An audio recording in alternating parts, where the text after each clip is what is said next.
2023 eu fiz um vídeo sobre a primeira temporada da adaptação live action que a Netflix produziu de One Piece. E nesse vídeo eu elogiei bastante a adaptação e eu falei que ela conseguiu algo que era muito raro naquela época, que continua raro hoje em dia, pra dizer a verdade. Eles conseguiram fazer uma adaptação que não tem vergonha do material original, uma adaptação que não tem vergonha de parecer ridícula ou exagerada, porque o universo em que ela é baseada é ridículo e exagerado, no melhor sentido possível. Eu disse que a primeira temporada abraçava isso como poucas obras conseguiam fazer. E agora, quase 3 anos depois, com a segunda temporada, eu posso dizer que eles abraçaram mais ainda esse lado. A segunda temporada de One Piece da Netflix é ridícula, cafona e exagerada. E isso é a melhor coisa que ela poderia ser. Oiê, tudo bom? Eu sou a Mikan, Mika com 3 N's no final, e hoje eu vou falar da segunda temporada de One Piece, que aí pela minha introdução acho que já deu pra perceber que eu gostei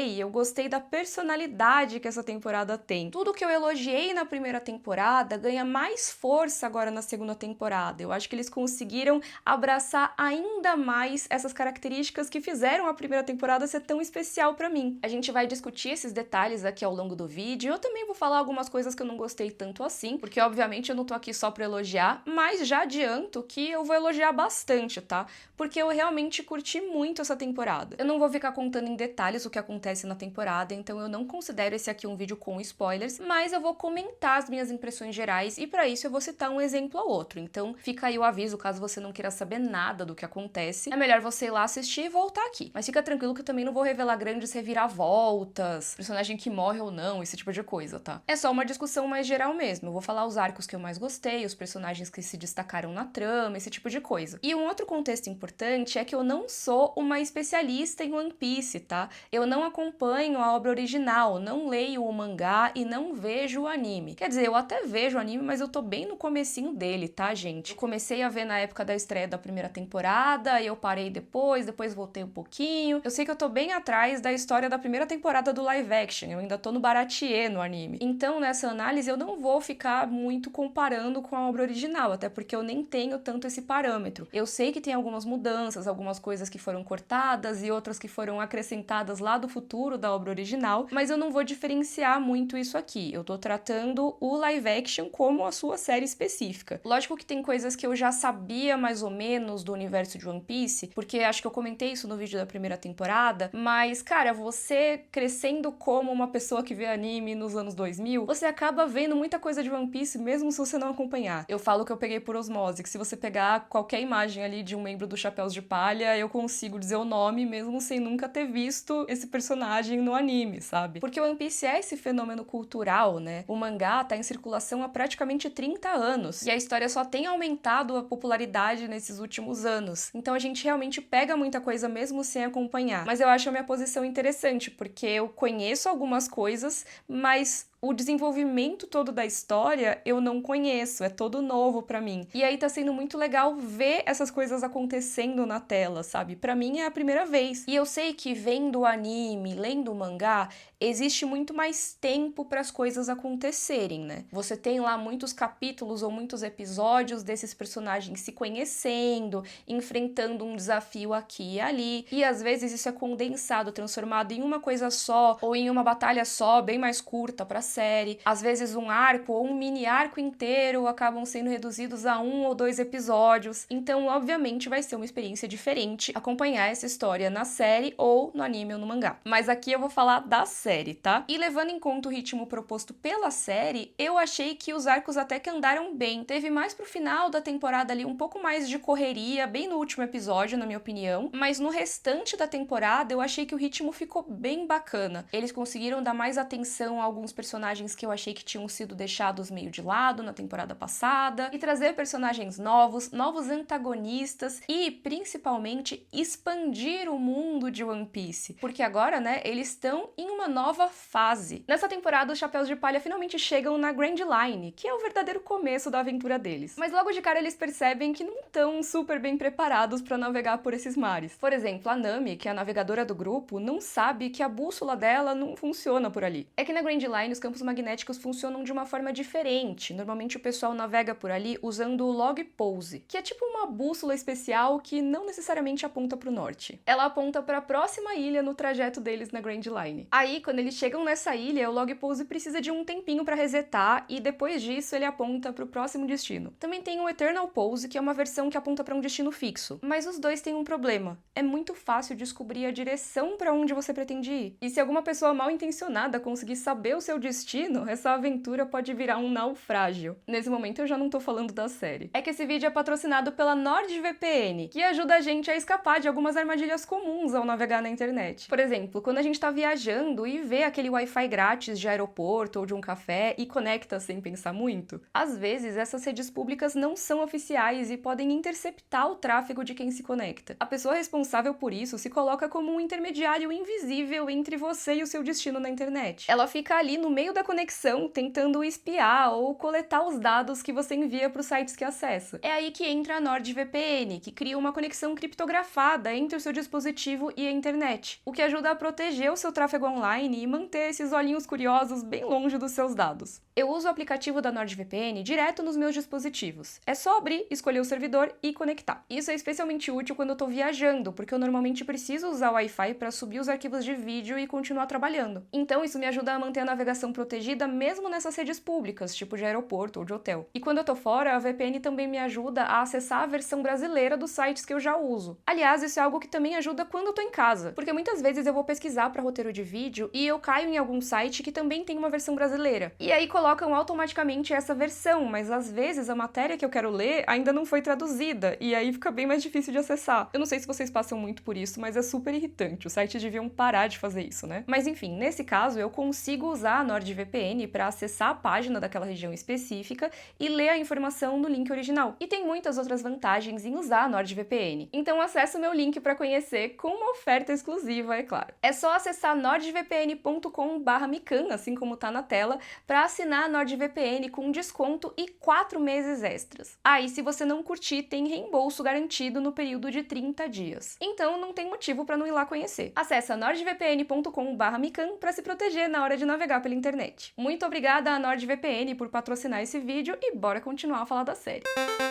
Como eu falei agora há pouco, os Chapéus de Palha chegam nessa temporada à Grand Line, tanto que o subtítulo dessa temporada é Rumo à Grand Line, e agora meio que as coisas começam a ficar sérias mesmo, né? Eles saíram do cantinho deles lá em East Blue e vão conhecer esse mundo imenso de One Piece. Mas uma coisa que eu achei legal é que a segunda temporada não começa direto com eles entrando ali na Grand Line, e sim com um episódio em Logtown, que é essa cidade logo ali na beiradinha, logo antes deles entrarem pra valer. E além de funcionar como um ponto de transição geográfico ali, né, antes deles entrarem no local principal da temporada, vamos dizer assim, Logtown também funciona como uma espécie de conexão com a temporada anterior, mostrando pra gente, pela última vez em muito tempo, alguns dos personagens que foram bem importantes na primeira temporada, principalmente os antagonistas ou núcleos paralelos, e também apresentando alguns personagens que vão ocupar esse papel ao longo da segunda temporada. Nesses primeiros episódios, um exemplo bacana é o do Garp com o pessoal da Marinha, com o Kobe e tudo mais, que eles tiveram bastante importância ali na primeira temporada, e eles continuam importantes, mas eles saem um pouco de primeiro plano agora, dando lugar a um outro núcleo protagonizado por membros da Marinha, né? Tô falando do Smoker e da Tashigi, que tem toda uma trama paralela ali de investigação ao longo dessa temporada. E a gente conhece mais esses dois ali em Logtown. Nesse primeiro episódio, a gente também relembra alguns dos antagonistas da primeira temporada, como a Alvida, o Bug e tudo mais. E eu achei bem bacana colocar eles aqui, porque essa é a única vez que eles aparecem nessa temporada. Eu não sei se eles vão aparecer tão imediatamente assim de novo na série, nas próximas temporadas e tudo mais, mas eu achei legal eles trazerem esses personagens que já são conhecidos do público pra ter esse confronto com os Chapéus de Palha antes deles entrarem de vez na Grand Line, que é todo mundo novo. A Alvida tá lá com poderes diferentes, o Bug, como sempre, tá hilário. Eu gosto muito do ator que interpreta ele, e eu acho o personagem muito legal também. Eu até fico meio triste que ele não aparece no restante da temporada, temporada, porque ele é muito legal,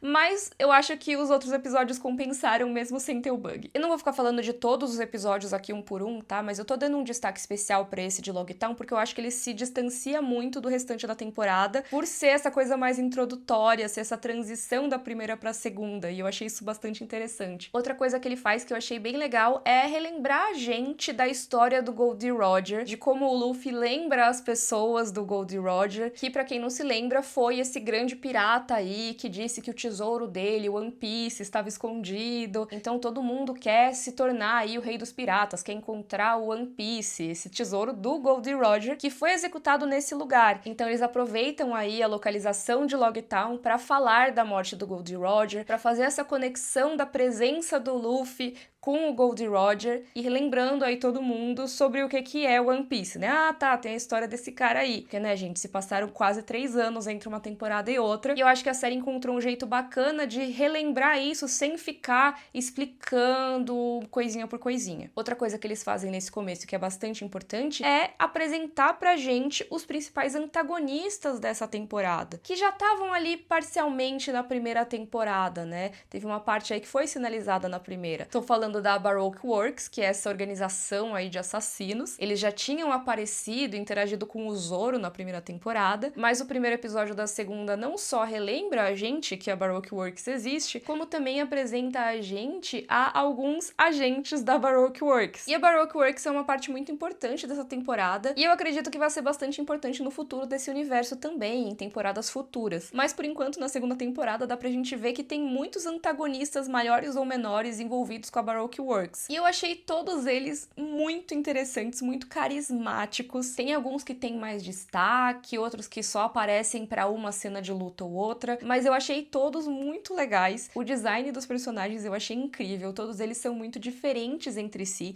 têm poderes, habilidades muito diferentes e a personalidade deles também. E aqui já vem uma das coisas que eu gostaria de destacar nessa temporada, já que eu falei de design de personagem. One Piece, como eu falei lá no começo do vídeo, é uma série que não tem medo de parecer ridícula. Ela é uma série ridícula, ela é cafona, mas no melhor sentido possível da coisa. Porque esse universo criado pelo Eiichiro Oda tem designs de personagens muito singulares. Ele realmente é muito criativo para fazer os personagens dele. Às vezes até de um jeito que em outra obra não funcionaria. Só que nesse universo específico que ele criou, em que tudo é meio absurdo, funciona. Então você tem um antagonista que é o número 3, né? Ele é o senhor 3 da organização. Aí você vai fazer o cabelo dele em formato de número 3. E isso, dentro desse universo, faz total sentido. As pessoas podem até comentar, nossa, tem um número 3 na sua cabeça, mas isso não vai ser comentado de uma forma que menospreza o fato de que essa é uma história que tem o cara com um número 3 na cabeça, sabe? Você tem um personagem que tem uma peruca imensa, que é toda enroladinha e que fica cantando na hora de falar, e isso não é algo que causa estranhamento. As pessoas veem aquilo como parte da personalidade dele. Podem até perguntar uma coisa ou outra, por exemplo, por que esse personagem usa uma coroa e tal, mas eu sinto que é sempre escrito num tom de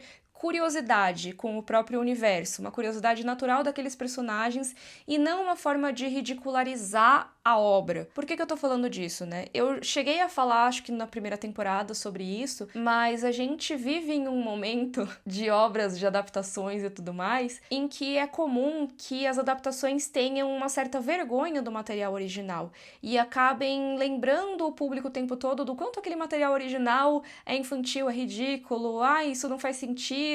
Aquela coisa do Gavião Arqueiro, se eu não me engano, não Era de Ultron, que ele fala, tá todo mundo aí cheio de poderes e eu tenho arco e flecha, nada disso faz sentido. É o tipo de armadilha muito comum nesse tipo de adaptação. E eu, particularmente, tô bastante cansada disso. Acho que quem acompanha o canal já sabe que eu falo disso toda hora. Mas é difícil não reclamar quando o tempo todo aparecem obras que continuam essa tendência, né? Acho que um exemplo relativamente recente e que eu acho que dá super pra contrastar porque tá no mesmo streaming é a adaptação da Netflix de Avatar, a Lenda de Aang, que, na minha opinião, é uma série que não consegue de forma alguma fazer jus ao original, e muito disso se deve ao fato de que ela não gosta do original, cara, não gosta. Vejam lá o meu vídeo sobre Avatar, tá linkado na descrição, e lá eu comento com mais detalhes por que eu acho isso, mas dá pra gente ver nessa adaptação como eles quiseram mudar vários aspectos, deixar mais realista e adulta, entre muitas aspas, basicamente desprezando vários dos aspectos que fazem a obra original ser o que ela é. E não tem problema você mudar o tom de uma adaptação e tudo mais, eu acho que vai da escolha criativa de quem tá fazendo, mas na minha opinião não funcionou, não achei muito bacana, e eu acho muito mais valioso quando vão adaptar sem ter medo de parecer ridículo ou bobinho. E foi o caso dessa temporada de One Piece, na minha opinião. Tem vários aspectos que reforçam essa minha opinião, mas eu acho que os figurinos, as perucas e maquiagens, a caracterização dos personagens é algo que contribui muito pra isso. Tem um momento em que eles estão passando pela rua e tem um personagem que tem tipo um cabide no cabelo dele. Assim, eu não sei se esse personagem vai aparecer de novo, se ele foi só um personagem que tava no fundo, mas cara, eles se deram ao trabalho de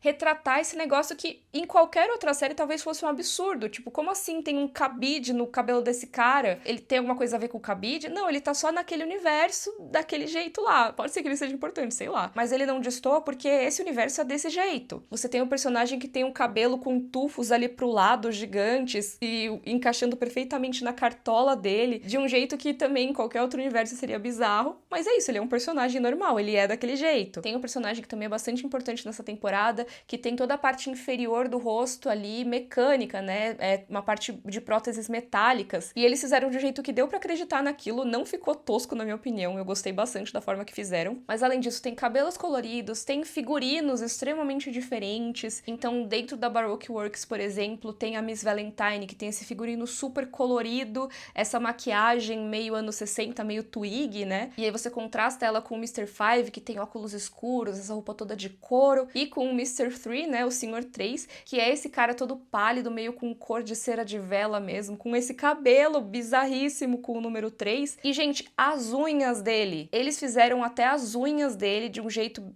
estranhíssimo. Assim, me deu aflição assistindo? Claro, mas eu acho que isso só deixou o personagem mais fascinante. Aliás, eu sei que eu tô falando mais da caracterização nesse momento, mas eu queria aproveitar que eu tô falando de Baroque Works também e destacar a participação do ator do Sr. 3, né, que eu sempre erro a pronúncia do sobrenome dele, então me perdoem. É o David Dastmalchian, que tá no filme do Esquadrão Suicida do James Gunn e também naquele filme Entrevista com o Demônio. Ele é muito bom, ele faz esses papéis mais estranhos mesmo, e eu acho que ele ornou demais com o personagem do Sr. 3, que é esse cara que não é simplesmente um assassino muito eficiente, porque todo mundo na Baroque Works tecnicamente é, mas ele é um assassino sádico, ele quer ser artista, entendeu? Ele quer que tenha um significado ali a execução que ele vai fazer. E eu achei que o ator conseguiu deixar esse personagem ainda mais fascinante do que o conceito dele, porque o conceito já é muito legal, mas toda vez que ele aparecia em tela, eu achava incrível, assim. E é isso, caricato, tá? Ele é um personagem que é assustador? De certa forma é, porque o poder dele é muito assustador, o sadismo dele é assustador,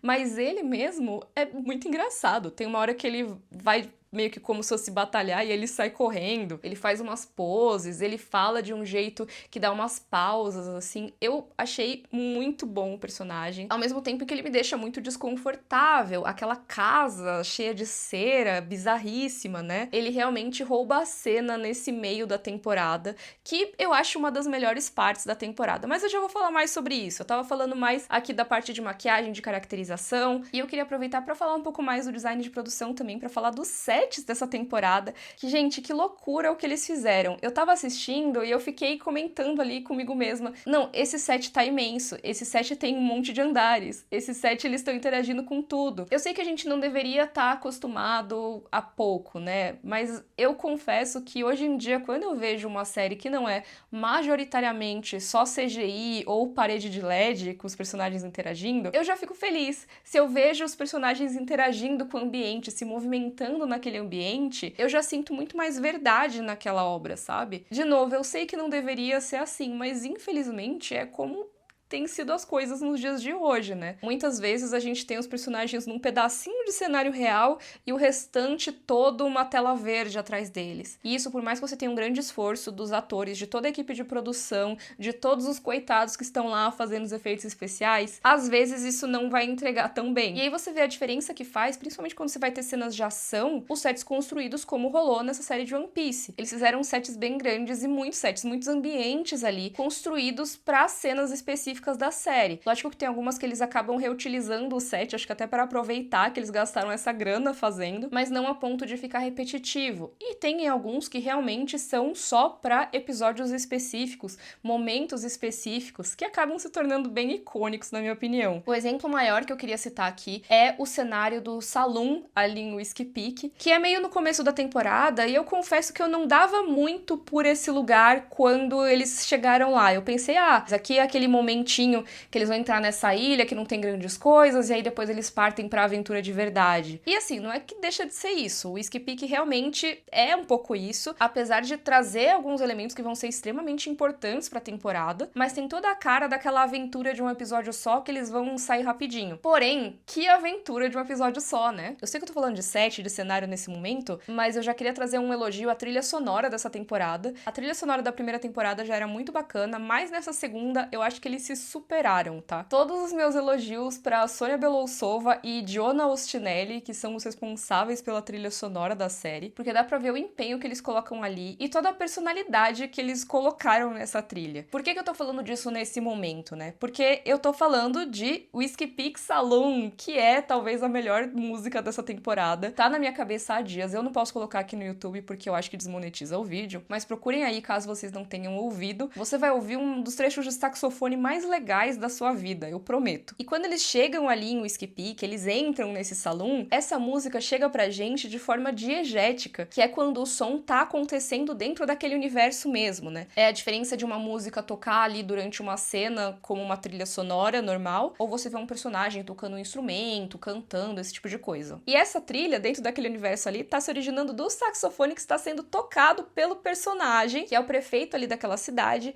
que usa aquela peruca absurdamente grande que eu falei, é super simpático e fala meio cantando, e ele está tocando ali aquele sax, e a gente vê a câmera se movimentar por aquele set imenso, a gente vê que eles estão ali naquele piso superior, e você continua com a câmera lá pra baixo, e dá pra ver que tem lá no fundo ainda aquele andar superior, então meio que dá a volta, toda essa plataforma, tem uma escadaria ali no fundo, tem o balcão do bar, tudo isso é transitável, ou pelo menos parece, eles fizeram de uma forma muito convincente. Eu não cheguei a ver os vídeos de bastidores aí detalhados pra saber exatamente como é esse set, mas acredito eu que seja um set quase inteiro, pelo menos. E dá pra gente saber quão transitável é o negócio, porque a gente vê os personagens interagindo com ele o tempo todo. Inclusive com uma cena de luta que talvez seja a melhor dessa série até agora, que é um combate do Zoro, interpretado pelo McKennill, contra 100 pessoas. Exatamente 100 pessoas, porque ele conta e dá pra gente contar um por um que ele vai derrotando ali, e são 100 pessoas. E eles têm figurino único, tem a coreografia de combate. Esse combate é filmado de uma forma que dá pra gente ver os movimentos do Zoro, dá pra ver o quão habilidoso ele é com a espada, as espadas, né, porque ele tem 3. E além de tudo, é um combate que tem comédia. Lembra que eu falei que dá pra gente ver os personagens interagindo ali com o cenário? Tem um momento que o Zoro tá derrotando os caras, se eu não me engano, um cara cai ali na escada e o outro tropeça no que tinha caído e cai lá na frente. Então é um cenário extremamente vivo e que vai sendo modificado conforme tem toda aquela cena de combate. Mas esse não é o único cenário gigante, não é o único cenário que a gente vê os personagens interagindo com objetos em vários pontos, pra meio que mostrar pra gente que não é só uma grande tela verde. Tem um momento nessa temporada em que os personagens passam um bom tempo dentro de uma baleia, né, de Laboon. E lá tem os restos mortais dos navios, né, os naufrágios, basicamente, os navios que foram digeridos ali por Laboon. E os personagens interagem com esses objetos, dá pra gente ver eles circulando por ali. Tem vários ambientes de cidades e vilas, né, eles fazem lá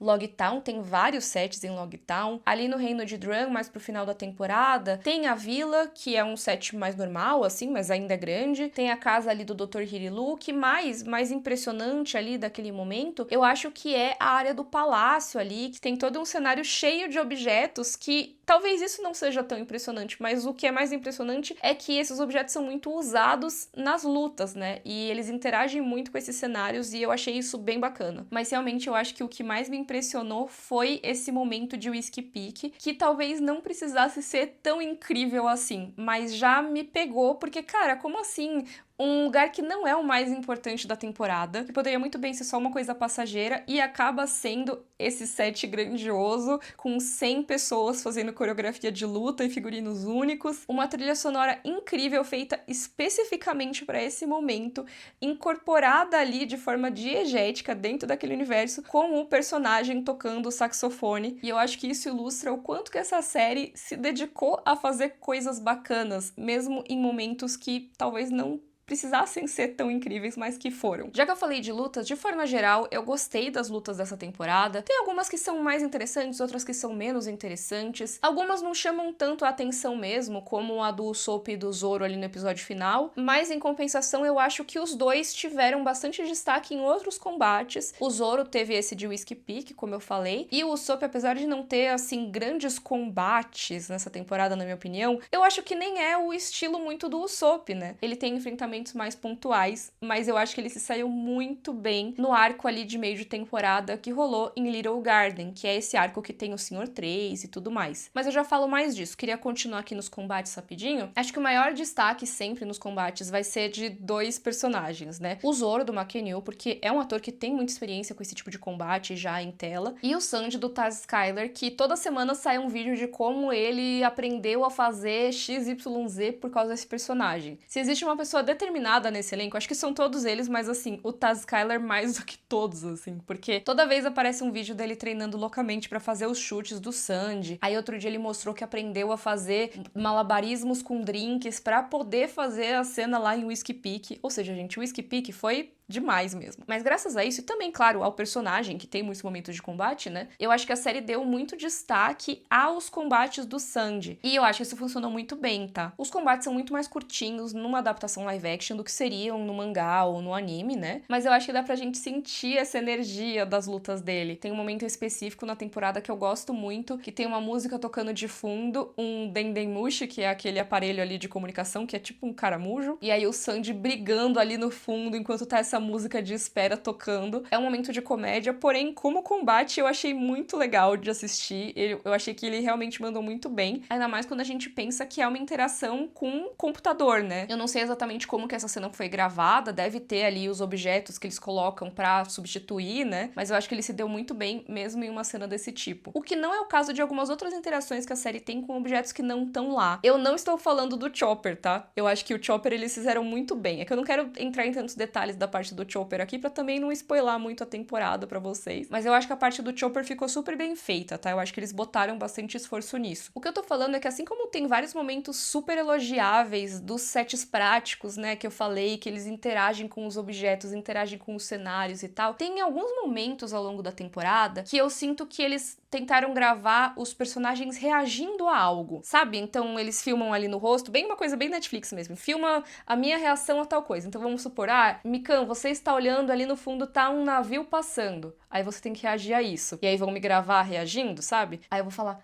Going Mary! E aí vai ficar exatamente assim na série. Eu não sei explicar exatamente o que aconteceu por trás dessas cenas, tá? Porque também meu conhecimento não chega a isso. Mas parece que ou não orientaram muito bem os atores naquele momento, ou na hora de fazer a edição deixaram muito tempo sobrando. Eu não sei, mas em muitos momentos em que tinha esse tipo de cena, né? Tinha esse tipo de corte, assim, que era alguma coisa acontecendo de um lado, e aí eles cortavam pro rosto daquele personagem reagindo ao que estava acontecendo, sempre parecia que eles não sabiam muito bem como reagir. E nesses casos eu não acho que seja culpa dos atores, tá? Porque aconteceu bastante ao longo dessa temporada. Não sei se vocês também tiveram essa impressão. E é uma coisa relativamente pequena, tá? Mas me causou um certo estranhamento, o que contrasta bastante com o restante da temporada, que eu achei que foi super bem em vários aspectos. Mas chega de falar dessa parte, eu quero falar da história agora. Eu gostei muito da história dessa temporada. Como eu falei mais pro começo do vídeo, a gente tem um foco muito maior nos antagonistas ali da Baroque Works. Eles são uma parte bem importante dessa temporada. Tem toda uma trama política que eles estão envolvidos, tem um reino que tem uma princesa que tá desaparecida, parece que estão rolando rebeliões. Então, ao longo dessa temporada, a gente vai conhecendo mais da Baroque Works e dos seus agentes, e também de como eles podem estar envolvidos em conflitos maiores nesse universo de One Piece. E eu achei isso muito bacana, tá? Porque eu sempre ouvi falar de como o universo de One Piece é grandioso, tem muita coisa, muita trama política, e eu sabia já que isso não apareceria com tanta força no começo. East Blue, os acontecimentos da primeira temporada, são momentos mais introdutórios mesmo.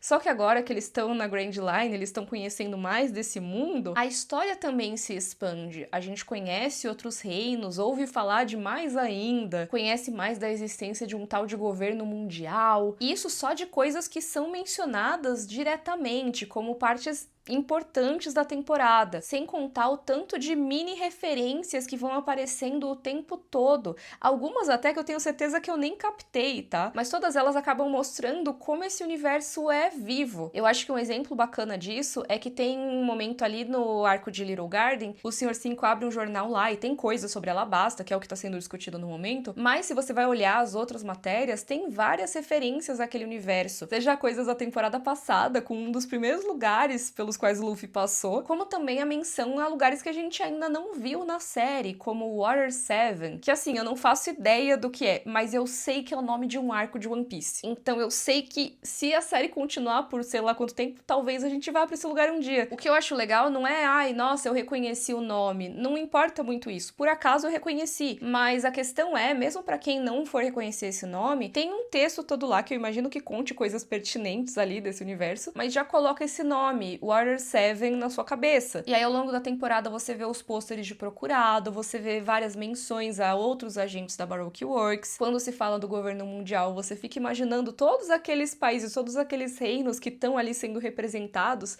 Será que a gente vai conhecer todos eles, ou alguns deles? Como será que são eles? E o que eles têm a ver com o Apple, que é esse personagem ali do reino de Drum? O que tá rolando em Alabasta? Como que a Baroque Works está envolvida nisso? A trama já se torna maior do que só as aventuras dos Chapéus de Palha no Going Merry. E isso eu não acho que seja algo negativo, tá? Eu não acho que eles abandonam a aventura dos Chapéus de Palha pra focar só na parte política. Eu acho que é muito natural essa expansão. Nunca, na minha opinião, o foco sai ali dos Chapéus de Palha. Eles só estão existindo em um mundo maior e mais complexo. E isso é muito legal. A gente não abre mão de acompanhar as jornadas pessoais deles e a jornada deles como grupo, mas a gente vê o contexto maior em que eles existem como grupo. E eu acho que esse contexto é muito importante quando a gente pensa no líder dos Chapéus de Palha. Tadinho, eu mal falei dele até agora, né? Tô falando do Luffy, que é o pirata que estica, que é o protagonista da nossa série. E o Luffy, assim como na temporada passada, continua a alma dessa série. Eu acho que dá pra gente ver o quanto todos os atores envolvidos gostam de estar ali, né? Tipo, pelos vídeos de bastidores e tal. E eu já falei que em vídeos de bastidores parece que o Inaki Godoy nasceu pra ser o Luffy, mas isso não necessariamente vai se converter no trabalho dele na tela, né? Porém, eu acho que converte sim. O Inaki Godoy é muito bacana como Luffy. Eu acho que nessa temporada, como eu falei do negócio de que a série realmente abraçou mais ainda o lado estranho, o lado bizarro, cafona e tudo mais dela, eu acho que eles permitiram que o Inaki fosse ainda mais caricato em alguns momentos, o que é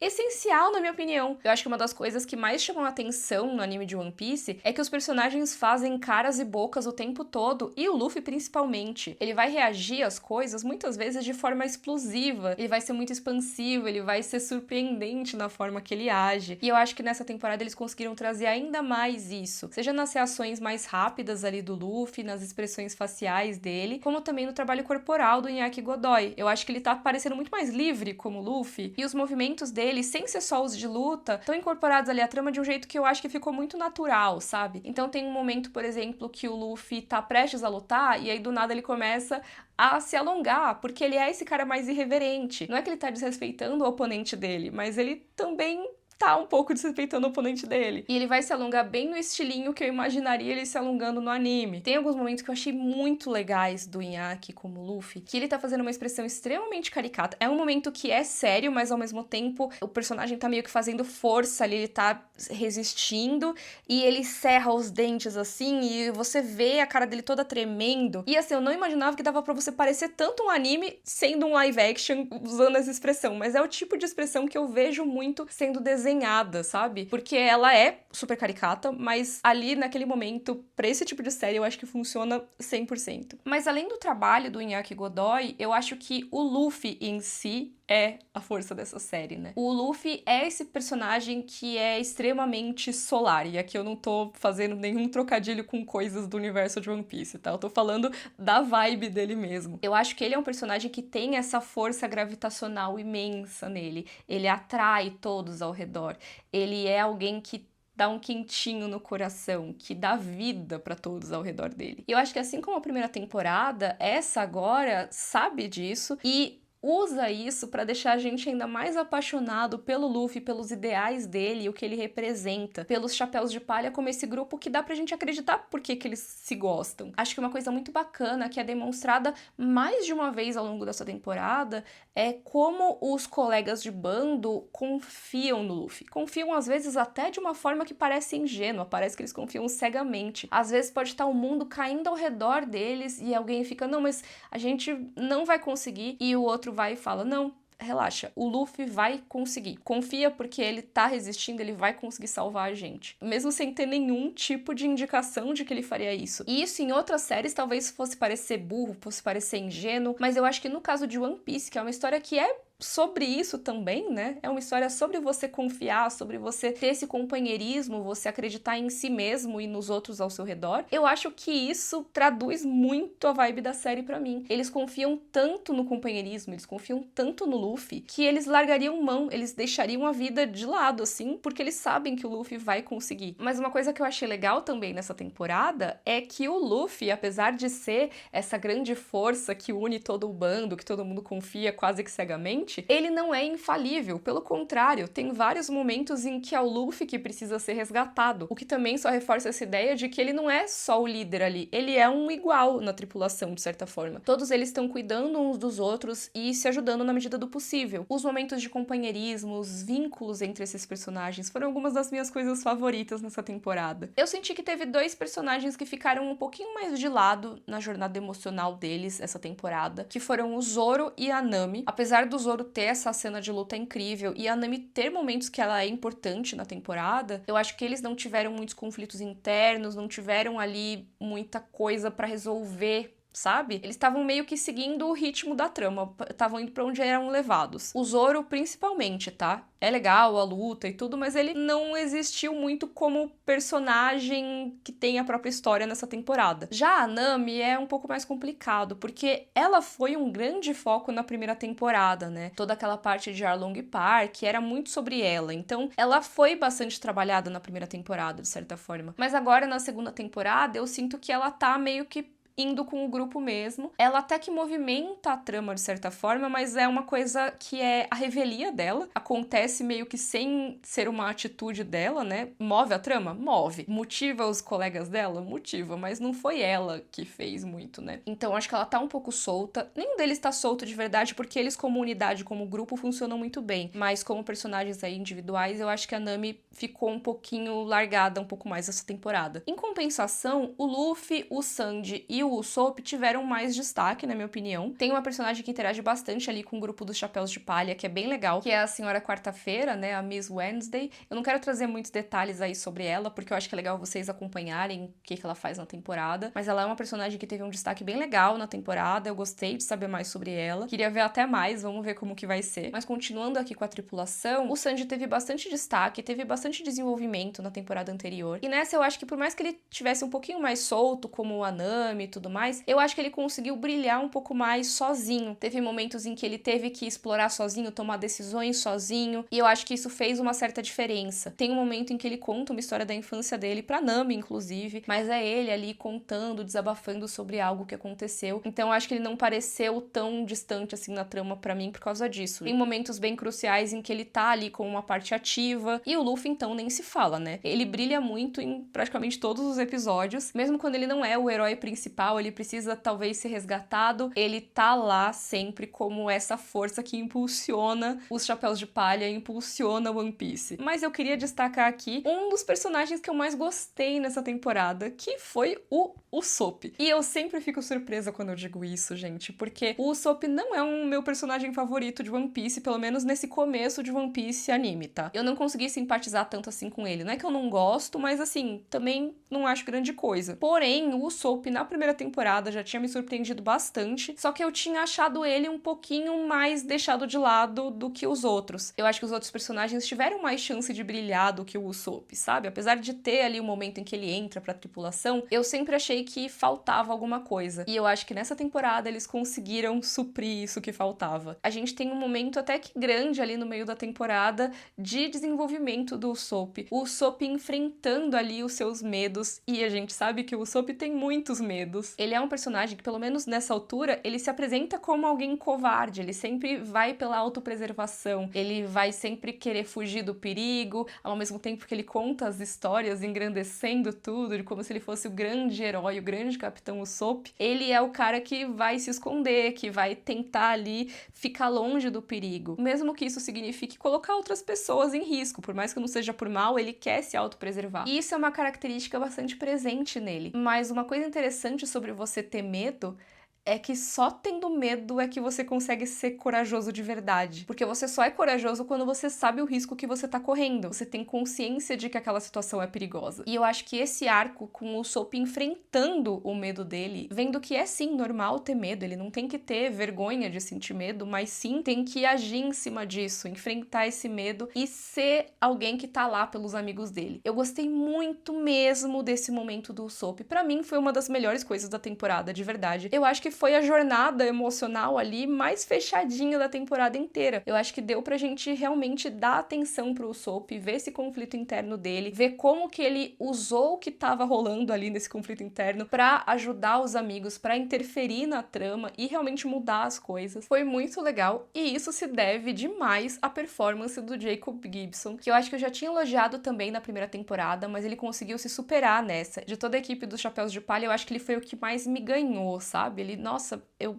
adoro a performance dele, é muito legal. Realmente, o cara me fez gostar do Usopp, só que realmente o Jacob Gibson tem essa coisa do Usopp ser meio covarde e tudo, ele é muito cômico, mas ele também tem um sorriso tão doce, e eu acho que combina tanto com esse personagem. Ai, sei lá, eu gosto muito da performance dele, gostei muito do Usopp essa temporada. Ele foi o meu personagem favorito, tá? Nunca pensei que eu diria isso. Como eu tô falando de momentos aí de jornadas emocionais e tudo, tem dois momentos bem emocionantes da temporada que eu queria destacar. O primeiro deles é a história do Chopper, que dá uma mudada de ritmo bem grande em relação ao restante da temporada. Eles fazem um episódio praticamente todo ali com flashbacks, contando pra gente a história de origem do Chopper. Eu gosto dessa estrutura, eu já tinha elogiado isso na primeira temporada, eu acho que faz sentido quando a gente pensa que é uma adaptação de anime, e que anime nesse estilo de One Piece depende bastante desses flashbacks, né? Pra você ficar bem triste ali, gostar daquele personagem. A parte do Reino de Drum não é a minha favorita da temporada. Eu achei legal, porém eu acho que o restante é mais bacana, mas eu gostei muito do Chopper em si. É um personagem que tinha tudo pra dar errado, né? Muito difícil, eu acho,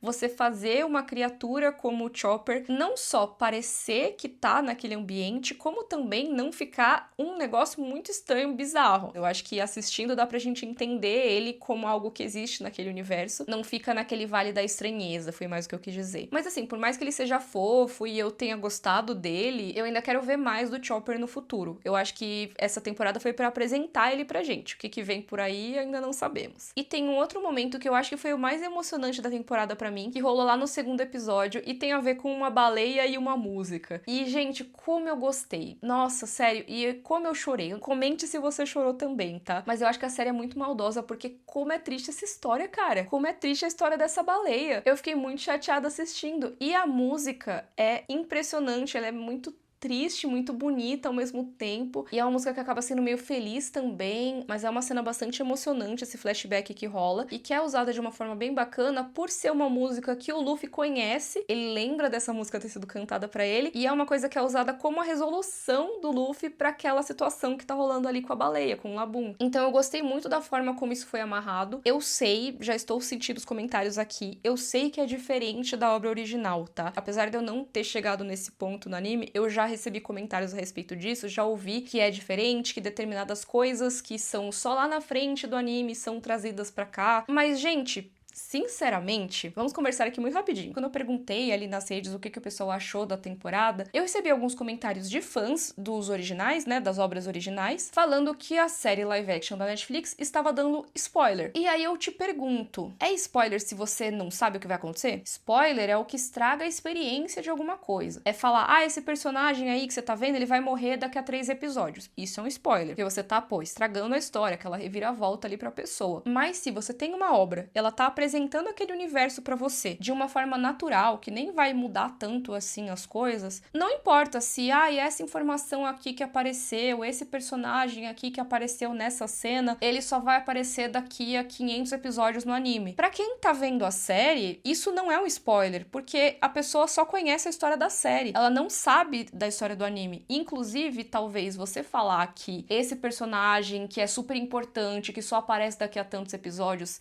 é um spoiler, aí a pessoa vai começar a entender que aquele personagem é outra coisa. Porque naquele momento, talvez aquele personagem tenha sido só alguém que estava numa cena que ela gostou. Já pararam pra pensar nisso? Que quem tá reclamando do spoiler talvez esteja dando spoiler, porque tá dizendo que aquele momento tem uma importância maior do que o que foi apresentado. O spoiler, pra mim, é muito mais isso do que a série trazer aquele elemento, né? Essa coisa de trazer alguns elementos que só apareceriam lá na frente me lembrou um pouco o Cavaleiro dos Sete Reinos. E sim, essa é a minha referência obrigatória ao universo do George R. R. Martin, que eu faço em quase todos os vídeos. Mas por quê, né? Eu explico lá nos vídeos de Cavaleiro dos Sete Reinos que tem algumas coisas que eles colocam nessa primeira temporada da série que não estão no livro, mas que são elementos importantes para as próximas histórias, então que eles já introduziram o assunto. Por quê? Porque quando George R. R. Martin publicou a primeira história, ele ainda não tinha inventado esses elementos. Ele só incorporou isso, aquele universo, a partir do segundo. Só que agora, a adaptação sendo feita depois, faz sentido que eles incorporem alguns desses elementos já lá no começo. Me pareceu uma situação relativamente parecida, que tem alguns personagens, algumas coisas que fariam até sentido elas estarem ali naquele momento, mas que, como foi bem no começo da publicação do mangá, essas coisas ainda não estavam lá. E o Oda foi falar delas muito depois, quando chegou o momento delas se tornarem bastante importantes. E aí ele meio que atrelou elas a coisas que aconteceram no passado. Posso estar falando bobagem, tá? Foi o que eu entendi dos comentários que eu recebi. Mas me pareceu um pouco essa situação. São coisas que foram criadas ou desenvolvidas depois e que são conectadas a esses momentos que apareceram na série. Então, por que não trazer esses momentos, né? Tudo isso pra dizer que eu, que não acompanho a história original, mas que reconheci algumas das coisas que o pessoal tá apontando como spoiler, eu amei essas coisas terem aparecido, tá? Eu achei muito legal, achei que a minha experiência não foi nem um pouco prejudicada pra chamar de spoiler, pelo contrário, eu acho que algumas dessas decisões deixaram os momentos mais legais ainda. E eu tenho certeza que tem várias coisas que os fãs mais ávidos vão considerar spoiler, que eu, como espectadora principalmente da série, sem conhecer mais esse universo, nem reconheci, gente, eu nem sei que é um spoiler, então não é um spoiler. E eu chorei com a baleia, essa música só me fez chorar mais, e eu quero só que Labum seja feliz. Tudo que eu quero na minha vida é que Labum seja feliz, entendeu? Tem algumas coisas que agora são meus sonhos como telespectadora de One Piece. Não me contem se elas vão acontecer ou não, eu não quero saber. Isso sim seria um spoiler, né? Meus sonhos aqui. Eu quero que Labum seja feliz da melhor forma possível. Eu quero que o Usopp vá pra Elbaf conhecer ali a Terra dos Gigantes. Eu quero ver os patos de Alabasta. Tudo que eu quero ver os patos de Alabasta. Quero que o Luffy reencontre o Shanks. Quero saber mais da Baroque Works e do líder deles, o tal de Senhor Zero. Quero ver o Bug de novo, saber o que ele tá aprontando, saber mais do governo mundial e muito mais, cara. Agora que esses mares de One Piece se abriram, eu quero conhecer muito mais desse universo. Eu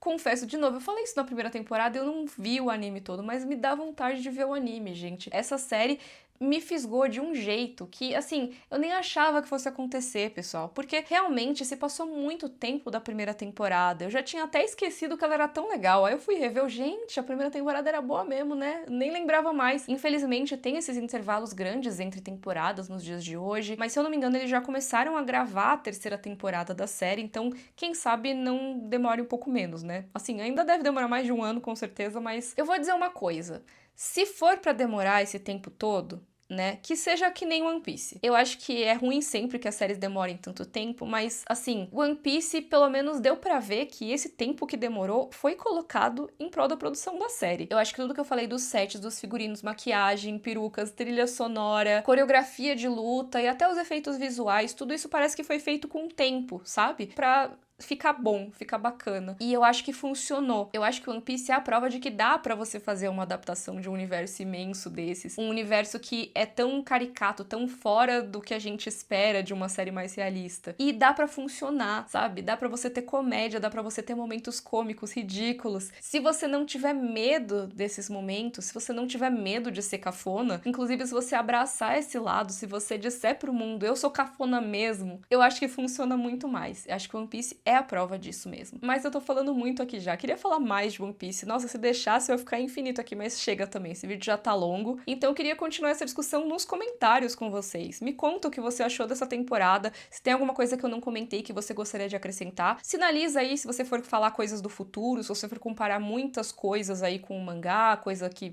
talvez quem tá vendo só a série não saiba. Coloca aí a tagzinha de spoiler e vamos conversar nos comentários. E se vocês quiserem, talvez eu possa até fazer mais vídeos de alguns aspectos específicos de One Piece no futuro. Quem sabe? Comentem aí se vocês querem de que assunto. Lembrando que tem o meu link da NordVPN aqui na descrição para você aproveitar, hein? nordvpn.com/mikan. Se você gostou, curte o vídeo, assina o canal. Um beijo e até a próxima. Tchau, tchau!